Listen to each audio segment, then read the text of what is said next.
Richard Stone, such a pleasure to speak to you. And of course, in this incredible space, I want to ask you your particular journey. You've had an interesting journey. I've also had a chance to look at all of your career moves throughout. But coming to the South African Mint, into this craft, how did that journey happen for you?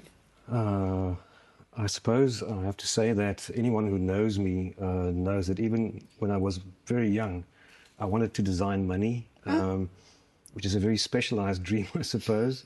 I studied fine arts and design, and then I worked in an advertising agency. Then I designed brands and product.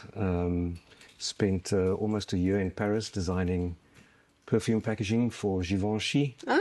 And then came back to South Africa and was offered the position at the Mint, which I grabbed with both hands. Best thing I ever did, best job I ever had. Very, very, very happy at the Mint. It's fantastic also, as you say, you've come from a very different world when you're speaking about perfume to where you are right now. How long have you been part of the South African Mint, and how has your role there evolved over time?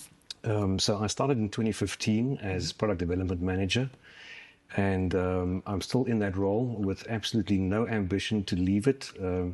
That's the perfect position to give me the opportunity to develop products, to work with artists, and I also have a team of people that have been with the Mint, some of them for more than 25 years, that are consummate professionals, and it's more than a job. It's almost like a responsibility to make sure or to be the custodian of the country's money. A big honor and an absolute pleasure to work on.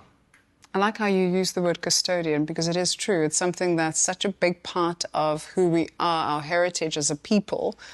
I've obviously looked at your career highlights, but before we come to that, your current involvement, what does your role entail on a day-to-day basis?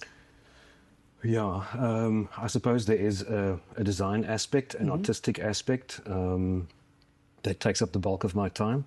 But there's also a legal aspect, specifically as far as the South African Reserve Bank Act is concerned, getting coin approvals, staying inside the limitations of legal tender design.